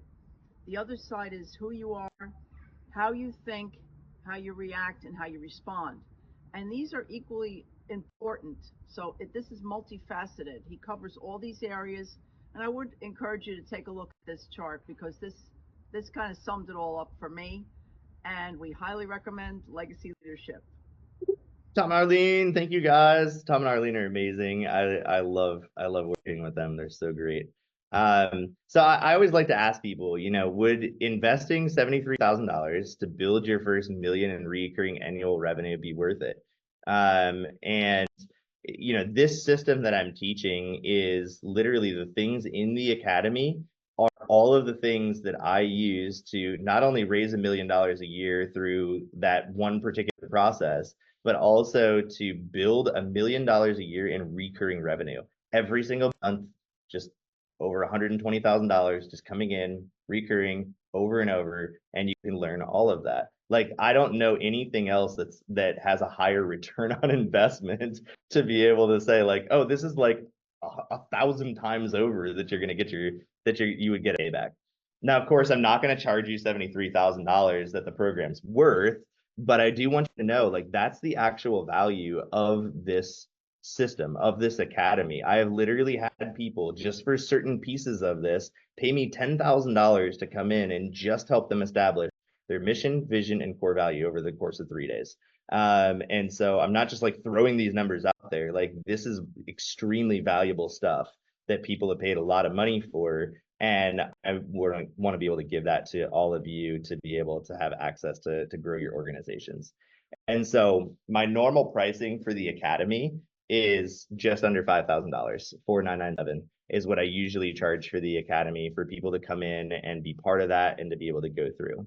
Now I always have to throw out this little disclaimer, like, I can't promise you any results. I'm not going to read the whole thing, but essentially, if you don't do anything, I'll actually promise you that you will get no results. If you join this and you don't apply anything, you will raise $0 from this. And so it really comes down to, I can teach you the principles, I can teach you the things that you need to learn and to apply, but you have to actually apply them to get any results with it. Margie's another person that went through the academy. Margie and Steve with Flourish to the Word Ministry. She said, so very grateful for Taryn and his Legacy Leadership Academy. We've gleaned so much from him this past few weeks. Julie works at the CAC in Gardner. She says, we've gained countless lessons from this course, from refreshing our core values, creating a vision, adjusting our mindset with limiting beliefs, deeper understanding of the large donor process, and the right seat, right person capacity for volunteer placement. Julie's absolutely amazing. They have taken their organization and they're like skyrocketing after going through the academy. It's so cool. They got their largest donation in the middle of the academy. I think it was over $100,000. And they're just getting like consistent new donations coming in off social media. They've done so amazing at applying the things that they've learned. So again, total value of the program, $73,000. Normally I charge $4,997. For those that go through the foundations workshop like you guys did today, you've invested your time and I want to honor that. And so I'm doing a discount at $2,997 for anybody that wants to come in and be part of the academy and be able to go through that and learn all of that. You're going through and getting, again, how to craft your mission and vision, mindset and perspective, how to confidently present, building an organizational chart, all those planning things that are so critical to be able to make effective presentations. And then you're actually learning marketing basics. How do you get out there and actually present? How do you do it on social media? How do you put your large donors into a process where you can manage them, recruiting volunteers, all these different things, the group coaching and everything else, all for that $2,997. And I ask people, you know, if all I did was teach you how to create an effective monthly donor program, would that be worth it? Would it be worth it if you just knew how to create a monthly donor program where you could have consistent monthly money coming in every single month, even if that was the only thing that you learned in this entire thing, would that be worth the $2,997? Like, how many people would you need to be able to step into a program that could donate? It's like, that's 100 people at $30 a month. If you could do that, it would completely cover it in 1 month, right? And then you're just getting it every single month. $3,000, $3,000, $3,000, like super cool, right? What else could you get for $2,997? You get somebody to make low end videos for you. I've paid people to make some videos at that amount. You could hire a lawyer for 4 to 6 hours. You could hire an accountant to compile your financials. You could have somebody write a grant for you, maybe like 2 or 3 grants. And I already talked about like how ineffective grants can be. You're going to spend $3,000 and you might get none of them to come through. Or you could join the academy and you could learn all of these different principles and you could be part of it and you could invest in yourself and learn the skills to be an effective fundraiser. And I'm actually throwing in a bonus for anybody who purchased the academy before the webinar ends, before this is done. I'm going to give you 2 extra bonus sessions with me. And so if you want to, just scan that code, pay the $2,997 right now, put it on a credit card, whatever else, like before this ends, and you just like, I always like to honor people who act fast and are like bold action takers and are just like, I'm just gonna get in, I'm gonna do it, I'm gonna invest in myself. I like to invest in those kind of people and work with those kind of people. And so if that's you, I'm gonna give you 2 extra coaching sessions with me. Normally I charge $500 an hour. And so that's an extra $1,000 value to get in and just have 2 extra sessions where we can work through whatever you specifically need to work through. We can use it at any point in the middle of the academy. When you've got questions, you're just saying like, hey, Taryn, can you help me through this particular piece? And I'm just only going to do that for 5 people. But again, this academy, the value of this is incredible. I have seen just the people who have gone through it, the organizations who have gone through it just have learned so much. They're raising more money. They're more confident. They're also in a healthier place themselves. They're feeling, they're bringing in more people into their organization. More than 80% of the people who have gone through the academy have expanded their teams within 3 months of joining. They're doing less work. They have other people, volunteers, other staff that are helping them to accomplish the work and helping to move things forward. So it's just been super, super impactful for people. So I'm going to just open it up. I don't know if you guys have any questions about the academy. I'll keep this pricing, if you're like need to figure out credit cards or anything else, I'll keep this pricing till the end of the day today, but I am going to put it back up to the normal pricing by the end of the day today. And so if you want that discount, it's a $2,000 discount.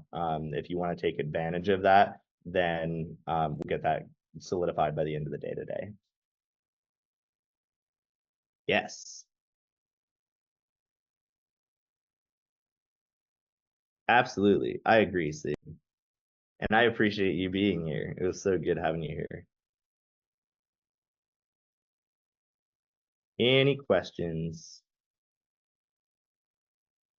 Cool.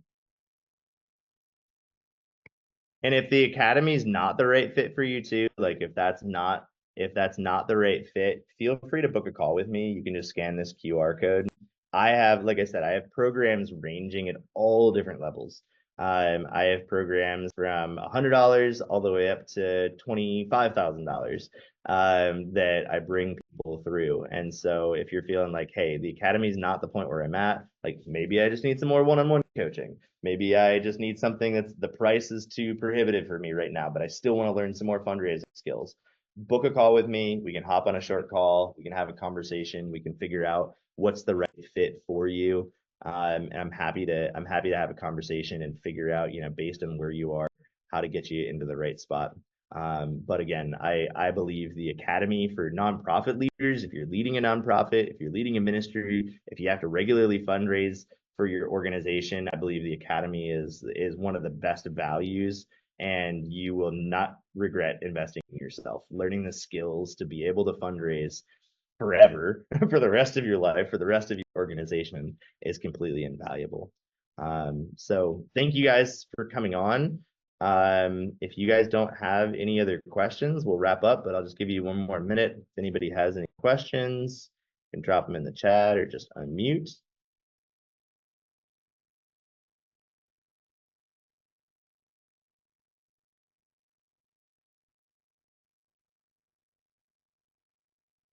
Now you guys all know my trick. Count to 10 seconds. Curious how I came up with the values. Yeah, that's a really good question too. So I actually had people, like I said, I've had people that have paid me those amounts of money for just those things. So not every single one of them. Some of it got down to how much I invested. So in social media basics, I have 3 coaches that have taught me social media, like really advanced, deep social media stuff. One of my coaches spent $100,000. Another coach spent $100,000, and another coach spent $50,000. And these are the people that directly coached me in how to do social media. And I've spent over 15 years learning how to do social media for nonprofits. And so I'm probably way undervaluing what I teach in that social media basics. And then when it comes to teaching how do you set up your org chart, your job descriptions, I've had people pay me $10,000 to come for a couple of days to just help them set up their org chart and write job descriptions for them. And so some of those values are what people have actually paid me. Some is what I know that it's worth. And I try to be very conservative in what I put down there for prices. But even like my large donor process, that was literally the process I used to raise $1 million a year on top of the monthly donor program that our organization had. So I could probably say like that's worth $1 million just for that one process alone. Just to have the framework for that is worth $1 million easily. So yeah, really, really good question. Thank you guys for coming on today. I really appreciate you being here. I hope you got some good value out of this course and learning how to more confidently present. I would love to have you in the academy. If the academy is not the right fit, I'd love to work with you, coach you, have you part of any of my programs. If you're not already in my Legacy Leader Facebook group, make sure you go and join that. I'm always putting stuff in there, different fundraising tips or different things that I'm learning. That's free to join. If you want to just go to the Legacy Leader Facebook group, you can go there and join that and book a call either way. And I'd love to talk through, what next steps are for you. If you're not already in a program or not already doing coaching, you can go ahead and just scan that QR code, book a call. And like I said, if you want to take advantage of the pricing, I'm only going to keep this pricing active until the end of the day today. So if you want to go ahead and scan that QR code, it's $2,000 off today. And I would definitely recommend taking advantage of that and getting your fundraising moved forward. Thank you guys again. Have a great rest of your day. I'm going to log off.